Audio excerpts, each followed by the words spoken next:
बिस्मिल्लाहिर्रहमानिर्रहीम। अस्सलाम वालेकुम। नए साल की खुशी में आप लोगों के लिए इस वीडियो में मैं फ़्रॉक का बहुत ही मुनफ़रिद और प्यारा सा एक डिज़ाइन लेकर आई हूँ। मेरे पास ये 2.5 मीटर कपड़ा है जिसको मैंने दोबारा से फ़ोल्ड किया है।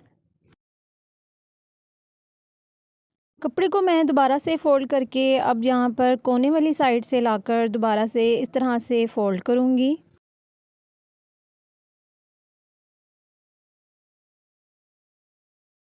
कपड़े को as it is triangle shape देकर इस तरह से सेट करूँगी।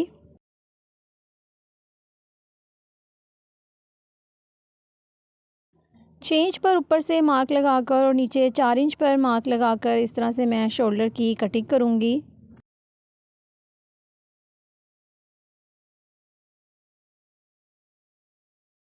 जहाँ तक मैंने शोल्डर की कटिंग की है वहाँ से लेकर एंड तक मैं 25 इंच जो है उसको मार्क करके सर्कल बनाकर इसको एक ड्रॉ करूँगी।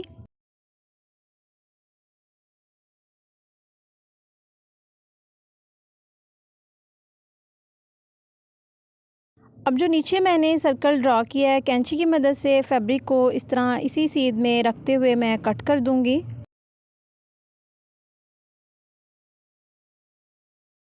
अब जो ऊपर वाली साइड है उसका जो कोना है उसको कट करते हुए इस तरह से मैं नीचे जो मैंने शोल्डर की कटिंग के लिए निशान लगाया था उसको भी कट कर दूंगी।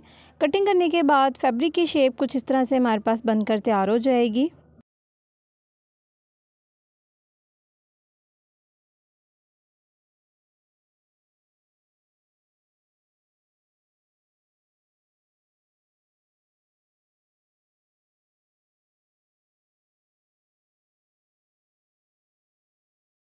अब मैं 2 इंच की मेजरमेंट करते हुए गोलाई में लाकर इस तरह से गले की कटिंग करूँगी। दोनों हिस्से बराबर जो गले के मैंने कट किए हैं बैक साइड हिस्से पर थोड़ा सा कट लगाकर वहाँ पर फैब्रिक को अटैच करूँगी। फैब्रिक को कट लगाकर दरमियान में रखकर इस तरह से मैं इसके ऊपर सिलाई लगाकर इसको स्टिच करूँगी।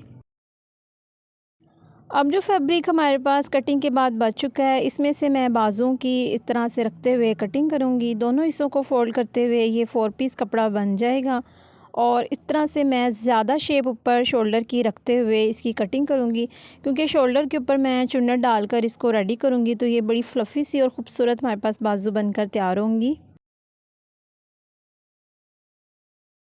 बैक साइड हिस्सा जो गला बनाने के लिए मैंने फैब्रिक की ये छोटी पट्टी कट की थी इसके ऊपर सिलाई लगाकर मैंने इसको स्टिच किया है।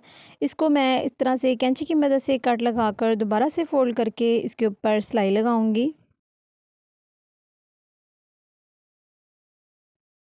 बैक साइड पट्टी लगाने के बाद अब मैं शोल्डर को अटैच करते हुए दोनों हिस्सों को बराबर रखते हुए शोल्डर की ये सिलाई लगाऊंगी।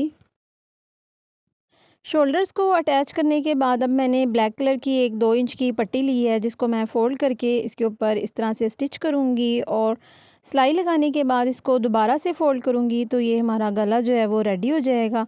ये इस तरह से पाइपिंग हमारे पास बनकर तैयार हो जाएगी गले की।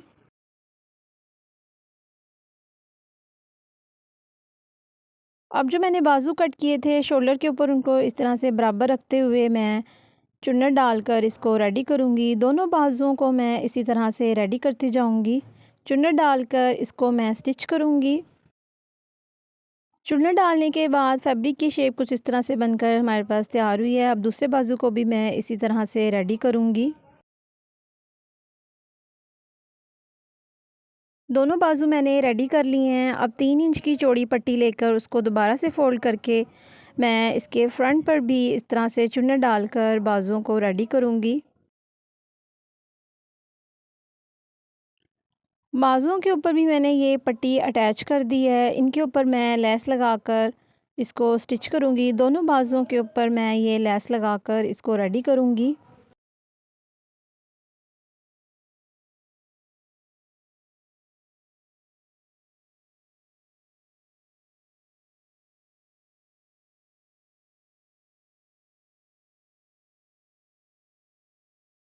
दोनों बाजुओं को मैंने रेडी कर लिया है। अब मैं इस तरह से कपड़े को रखते हुए ऊपर शोल्डर से लेकर एंड तक 10 इंच पर मार्क करके बिल्कुल सीधी एक लाइन लगाऊंगी।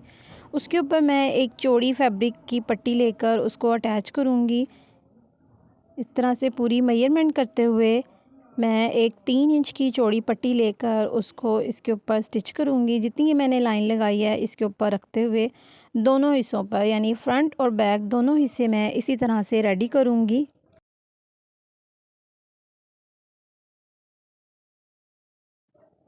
2 से 3 इंच की पट्टी आप लेकर इस तरह से अटैच कर सकते हैं। मैंने इस तरह से 2.5 इंच की पट्टी लेकर उसको मिड में रखते हुए दोनों ऊपर और नीचे फ्रंट और बैक साइड दोनों हिस्सों पर सिलाई लगाकर स्टिच किया है। अब मैं नीचे दामन को फ़ोल्ड करते हुए इसके ऊपर भी सिलाई लगाऊंगी।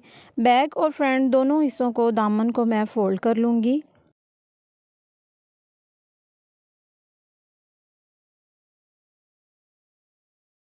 फ्रंट साइड का जो ये दामन है इसके ऊपर मैं अब इसी तरह ब्लैक कलर की ये जो लेस है इसको अटैच करते हुए स्टिच करूँगी।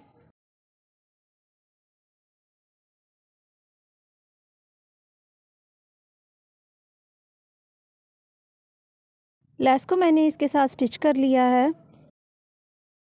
नए आने वालों से गुजारिश है कि वो जल्दी से जाएं और मेरे चैनल स्टिच बाय नाबिया को सब्सक्राइब कर लें। वीडियो से मुतालिक अपनी कीमती राय का इज़हार फरमाना मत भूलिएगा। मैं फ़िटिंग की सिलाई कुछ इस तरह से लगाऊंगी कि ये जो दोनों मैंने फ्रंट और बैक साइड पर 10 इंच पर मार्क करके जो मैंने लंबी पट्टियाँ लगाई थी अटैच करते हुए इनके ऊपर मैं सिलाई नहीं लगाऊंगी। थोड़ा थोड़ा हिस्सा यहाँ से मैं सिलाई का छोड़ते हुए नीचे एंड तक जो है फ़िटिंग की सिलाई लगाऊंगी।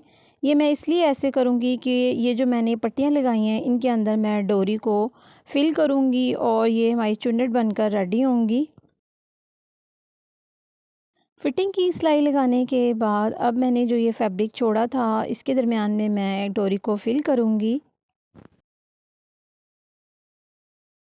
डोरी इस तरह से लेकर चाहे तो आप ब्लैक कलर की डोरी ले सकते हैं। मेरे पास ये वाली डोरी रखी हुई थी तो मैं इसके अंदर यही वाली अटैच करूँगी। डोरी लेकर अब मैं इसके टसल्स बनाऊँगी यानी ब्लैक कलर का फैब्रिक लेकर उसको दोबारा से फ़ोल्ड करके ट्रायंगल शेप देते हुए डोरी को इसके ऊपर रखते हुए इस तरह से इसके ऊपर सिलाई लगाऊँगी। 2 पीसेस डोरी मैं इस तरह से तैयार करूँगी फ्रंट और बैक साइड के लिए और उनके इस तरह से टसल बनाकर मैंने रेडी कर लिए हैं। एक्स्ट्रा फैब्रिक को कट करते हुए डोरी हमारे पास इस तरह से बनकर तैयार हुई है। किसी भी सुई की मदद से या सेफ्टी पिन की मदद से इस किनारे पर रखते हुए जहाँ पर मैंने सिलाई का थोड़ा सा मार्जिन छोड़ा था वहाँ पर इसको सुई की मदद से मैं इसके अंदर फिल कर दूँगी। वीडियो से मुतालिक अपनी कीमती राय का इज़हार ज़रूर फरमाइएगा। बहुत ही आसान और यूनिक स्टाइल ड्रेस है। नए साल की खुशी में पहला ही मैंने फ़्रॉक का बहुत ही यूनिक स्टाइल ड्रेस आप लोगों के लिए तैयार किया है। अब फ्रंट साइड पर फिलिंग करते हुए डोरी की मैं बैक साइड पर भी इसी तरह से डोरी को फिल कर दूँगी।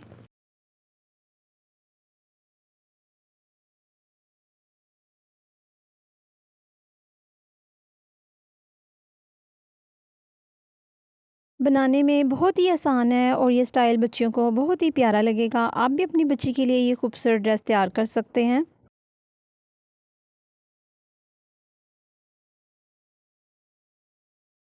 अब दोनों डोरियों को चुन्नट डालकर एडजस्टमेंट करते हुए मैं इस तरह से गिरा लगा दूँगी।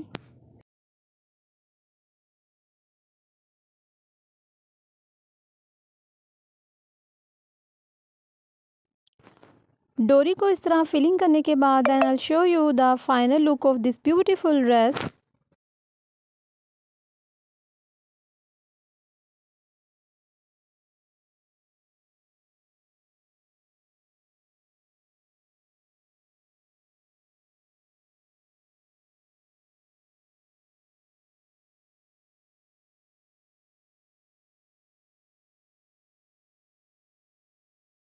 ड्रेस की फ़ाइनल लुक कुछ इस तरह से आई है। माशाल्लाह बहुत ही प्यारी लग रही है। बाजू का भी डिज़ाइन बहुत ही अच्छा लग रहा है।